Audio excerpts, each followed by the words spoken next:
Hi, I'm Cassie from BBC Good Food. Welcome to another live Q&A. Today I'm going to be joined by the lovely Janine from Olive, and we're going to be talking about weekend cooking. So if you've got any questions for us, then just drop them below and we'll do our best to answer them for you. We're here for 30 minutes, so come and say hi, tell us what you've been cooking, tell us where you're joining us from. We'd love to chat to you. I think Janine's going to join us in a minute. So yeah, we're talking about weekend cooking today. So let us know what's on the menu this weekend. Anyone planning a barbecue? See if Janine's ready to join us.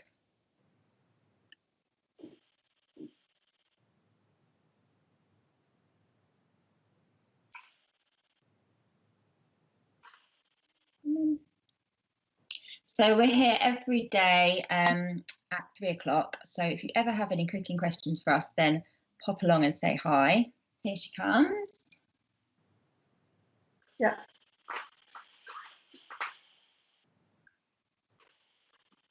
Hey, Janine. Sorry, we're having a bit of an afternoon of it. Technical issues. Yeah. How you doing? You all right? Yeah, good. Yeah, good. Thanks. Yeah, you got any cooking plans for the weekend? Got big cooking plans for the weekend. I'm doing a recipe for a future issue, which is a barbecue brisket, but without using a barbecue. Oh, okay. Tell me more.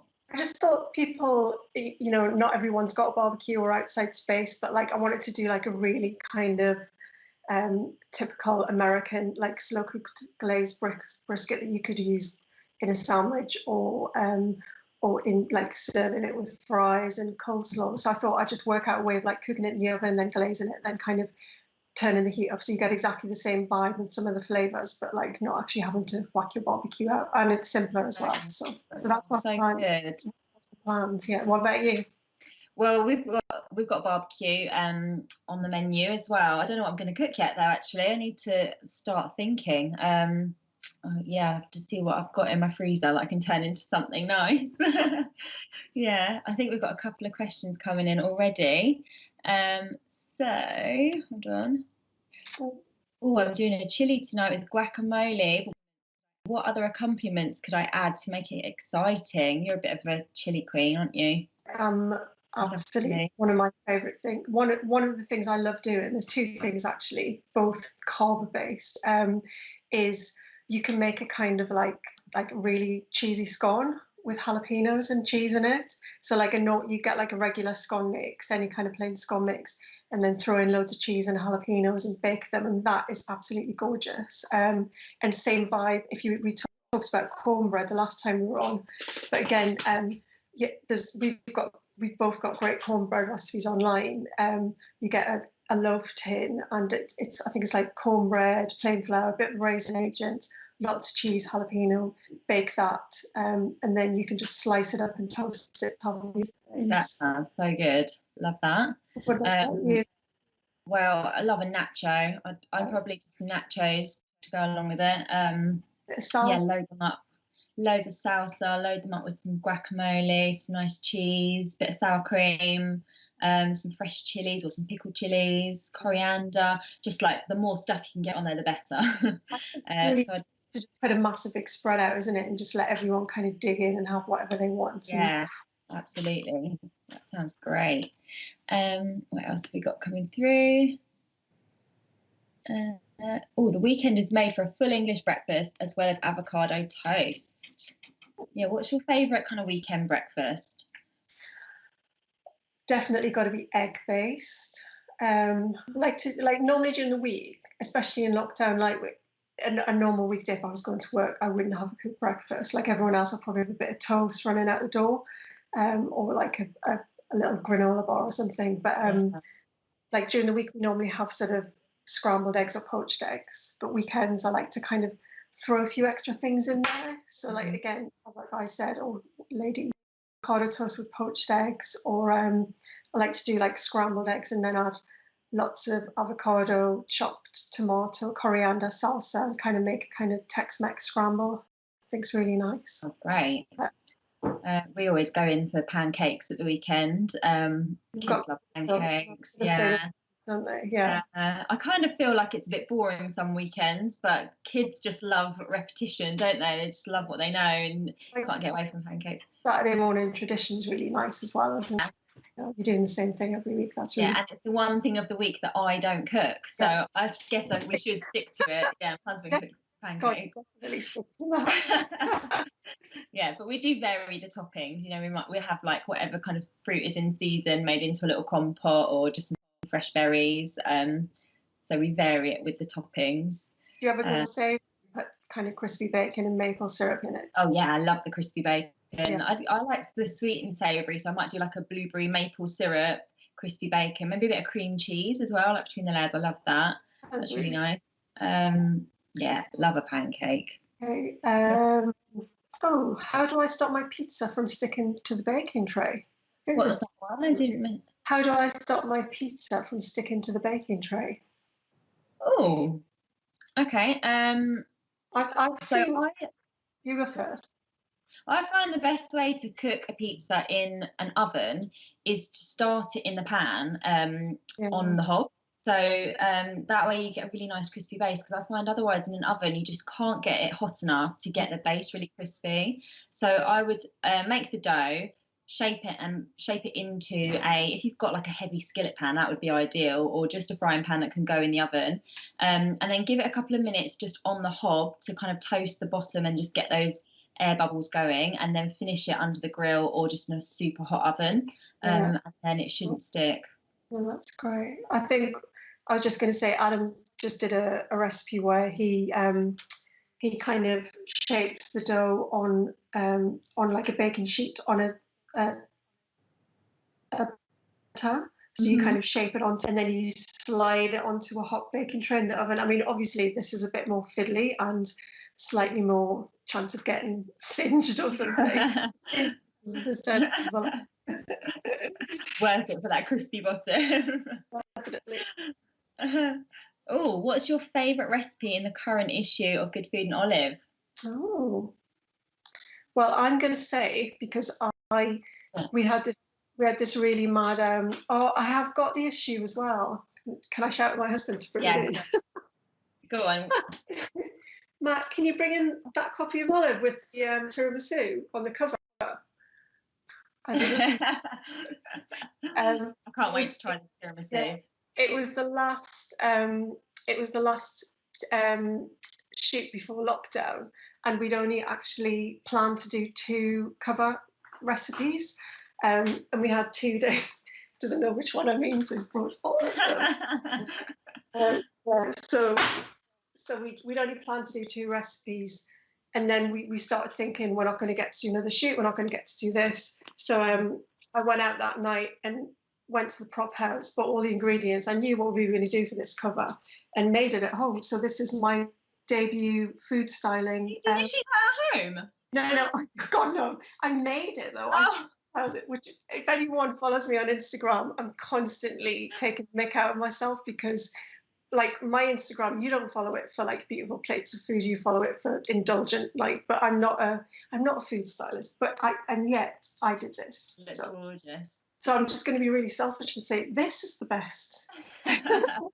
It's not. We've got so many great things in there, but it's a boozy raspberry tiramisu. So there's layers of like a lemon cake, vanilla cream, raspberry compote with you can put booze in or leave it thingy, and then like a raspberry coulis. So, and it's so simple. That sounds like such a good summer dessert. There's loads of nice ones in here. Do you know, actually, one that I really loved was this reader recipe. So it's a pakora, but it's like a rice pakora. I can't pronounce the name. Bahat Nabaji. And it is so good for using up leftover rice, which we always have. Yeah, and they are so delicious, I can't tell you. So definitely check that one out if you haven't tried that before. It's a really, really good recipe. Do you find that, like, because I do this, I'll make rice, and Barney from Good Foods Method, which is, he says, Janine, just use a handful of rice for each person. And then I look at the rice and go, that's not going to be enough. So like, I tip a bit extra in, and then every single time I'm left with this like vat of rice. I mean, I can do stuff with it. I do the same with pasta as well. I always cook too much. I always panic that there's not going to be enough Yeah, for people. me too. Okay, what else have we got? Oh, I have a small piece of brisket. What's the best way to roast it in the oven? That's what you're doing this weekend. I haven't fully written the recipe yet, but I've been reading quite a lot about it, and it needs slow cooking. But what it also needs is it hasn't got a lot of fat in it. So if you went to butcher and you got some with the fat cap still on, you might get away with not doing this. But I think what you really need to do is make sure it's enclosed. So what I'm going to do is I'm going to put a rub on mine. I'm going to foil it and cook it really, really low and slow for like 4 or 5 hours. And then I'm going to take off the foil and glaze it and kind of whack the heat up a little bit. But I think that would be the key to it. We have actually got quite a lot of recipes on olivemagazine.com, and I think BBC Good Food as well. I've also got brisket recipes just for cooking normal brisket. A slow cooker is a brilliant way to cook brisket as well. I'm a big fan of the slow cooker. Yeah, me too. I think you're right. It's not, it hasn't got loads of fat. So if you do it in like a pot roast with some liquid in the pot, that helps to keep it from drying out as well. Yeah, definitely. This ideas for salmon, always my mum's favourite thing, salmon. Come on, give us some inspiration. Okay, so how do we eat salmon so much in this house actually, but most of the time I just keep it really simple, but I add the flavour, after. So I always grill my salmon. I always just put it under the grill. I think it's the best way to cook it. It stays really nice and juicy, nice and crispy on the top. It doesn't stink the house out. It doesn't fall to bits. And then it's a really easy way to remove the skin as well. So if you just stick it straight onto the tray, skin on a piece of foil, and then once it's cooked, you can slide your fish slice between the salmon and the skin really easily to remove the skin. So that's how I always cook it. And then, yeah, I'll most of the time, 90% of the time, I don't add anything to it when I'm cooking it, but I might then, flake it over the top of like a sushi bowl. So like sushi rice, avocado, a nice kind of ginger or miso or something dressing, some edamame beans, something like that. Or I'll use it like through some pasta, like maybe some cream cheese or something like that, some pesto, garlic, chili, can go anywhere with that, broccoli, what else? Or just as it comes, like some nice fried potatoes, maybe a bit of like make your own tartar sauce type thing. So get some mayo or some yogurt, fold through some capers, cornichons if you've got some, loads of nice herbs, lemon zest, something like that would be really nice and keep it super simple.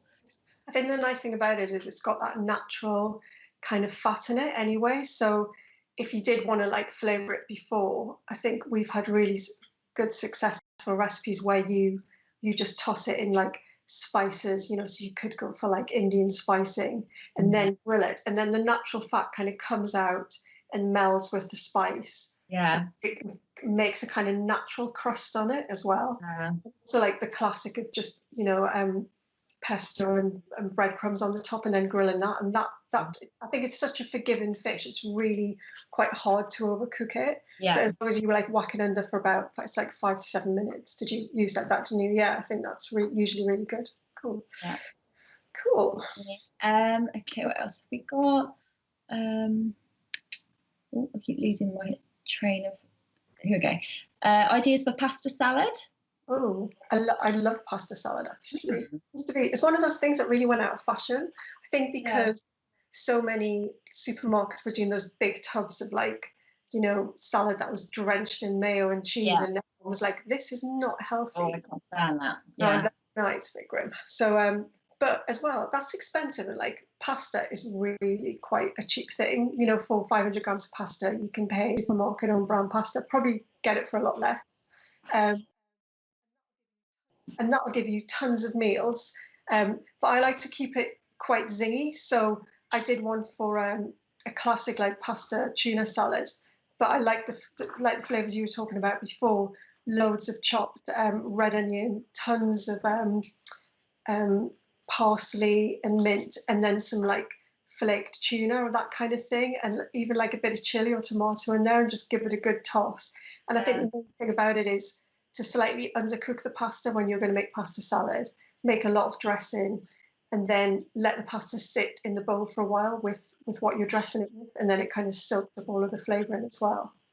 We've got a recipe actually in the new issue,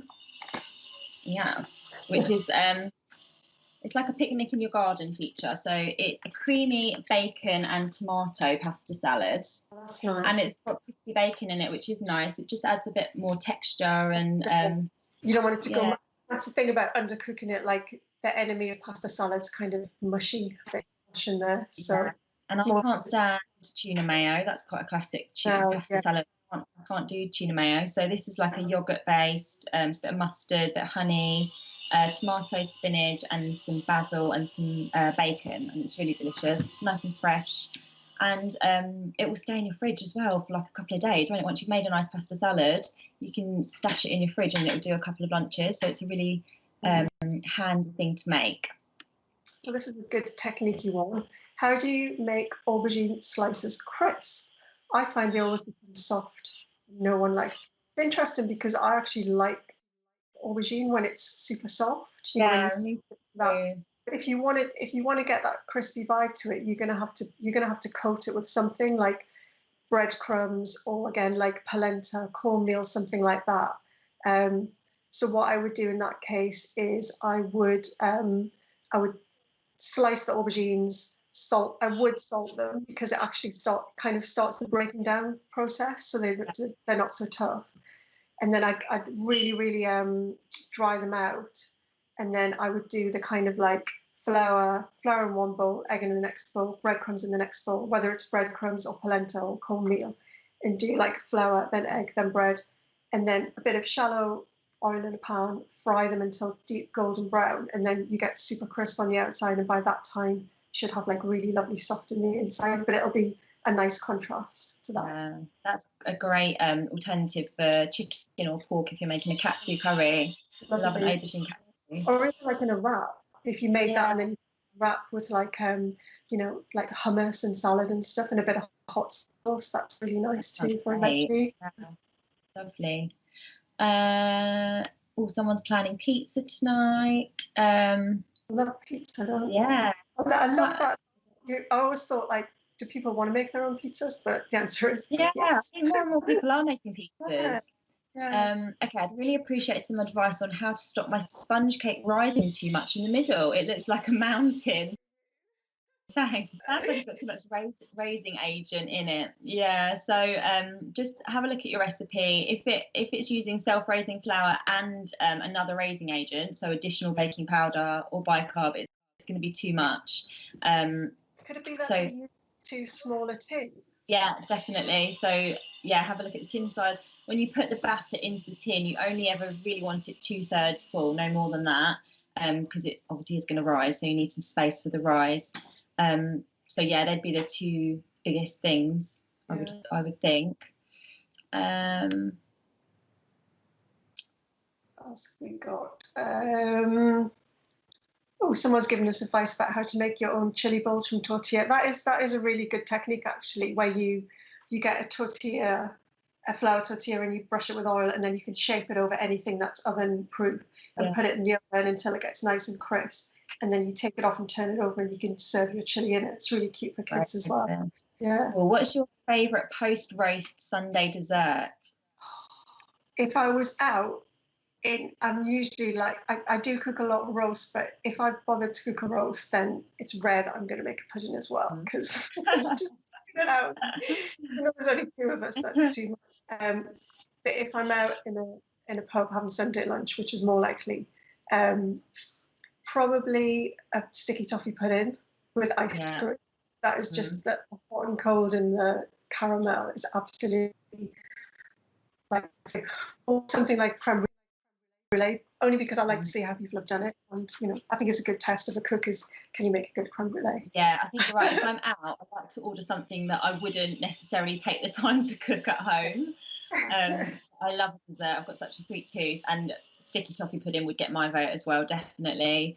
Or a crumble. If I was at home, I'd make more like in the winter, autumn months. I'd make a crumble. Summer, probably a pavlova. Pavlova's always my favourite kind of summer dessert. Or something like your berry tiramisu would be perfect. Really easy, and that's a good like make ahead one as well, because you have to make it for all the flavors to kind of melt. So I think that's what's really nice about. I love a make ahead anything. This is the whole thing about weekend cooking is, you know, you can invite people around eventually, or you can have something planned which is quite big on a Sunday, but you can kind of get it really prepped up on a Saturday, which means your Sunday isn't spent all day in the kitchen. You can spend a bit of time with do you know what? I love a dessert where you kind of make an element and then buy an element. So like a posset is so delicious. You can make a really simple lemon posset and then just buy some really nice shortbread to go with it.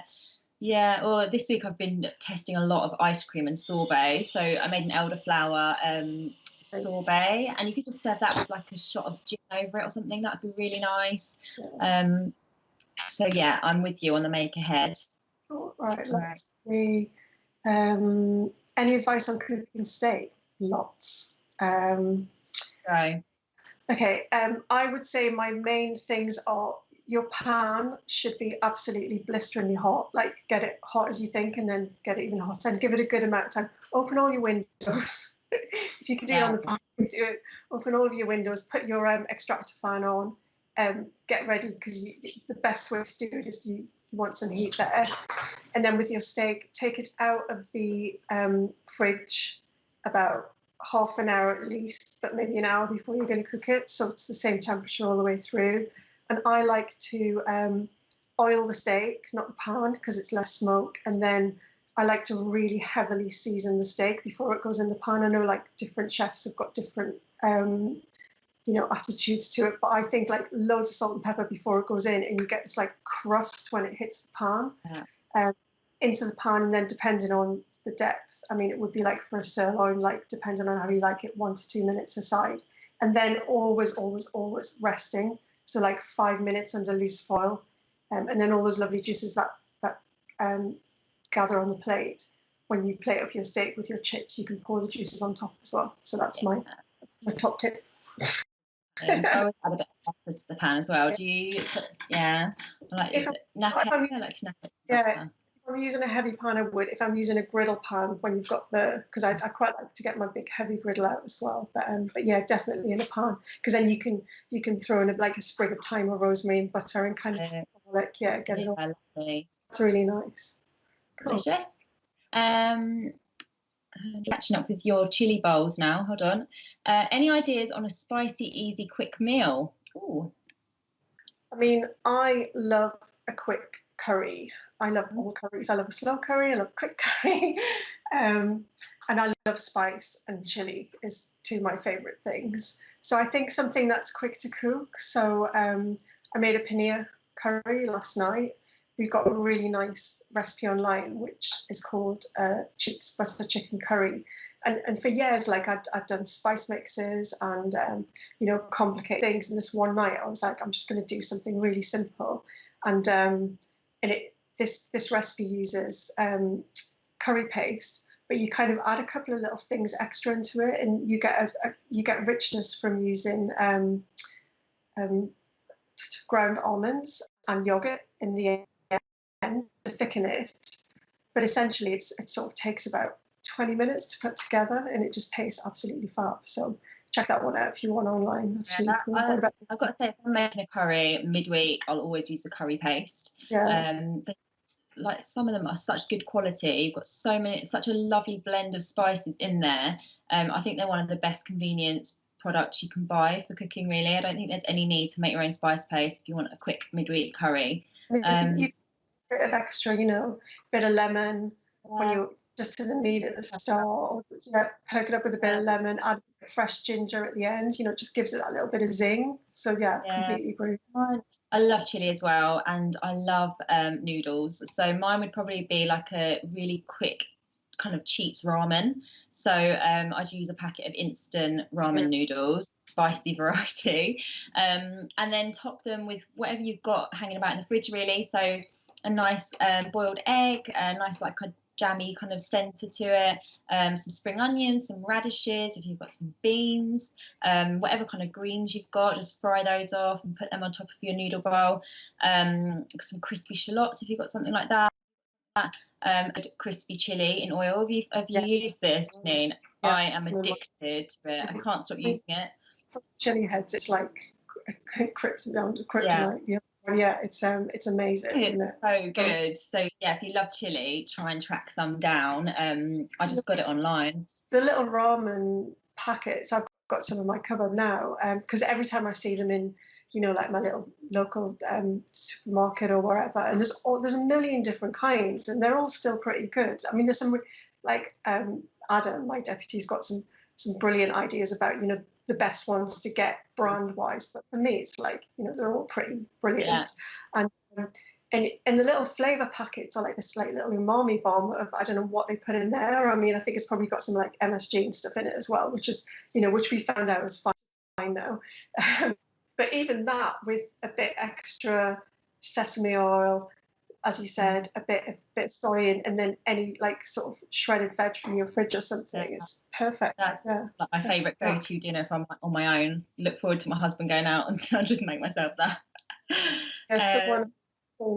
Chang paste is amazing and so versatile as well. That Korean, it's something that was quite hard to get a hold of a couple of years ago, but now like all the supermarkets have started doing their own version of it, and it's like this really deep.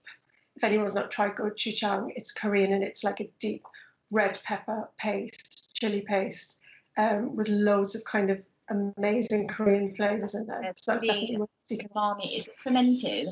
It's very umami, isn't it? That's lovely. Cool. How best can I use a jar of capers? I love capers. Yeah, me too.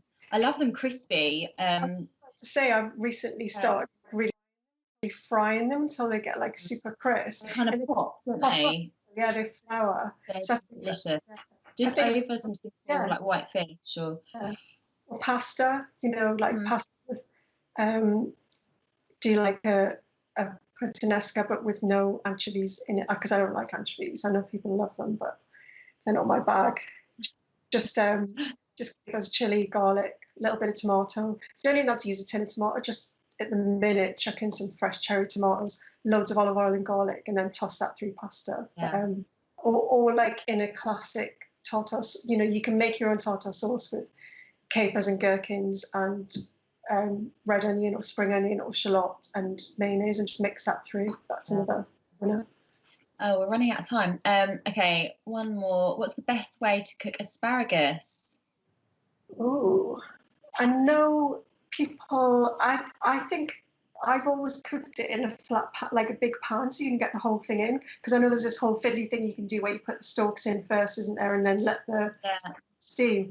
I just tend to kind of like blanch it really quickly so I don't like it super crunchy. There's like a really nice sweet spot. Everyone likes it differently, don't they? Yeah. But I definitely think shallow frying pan, lots of boiling salted water, drop it in, cook it till it's bright green, and then if you're going to use it in a salad, straight under ice cold water so it stays nice and crispy.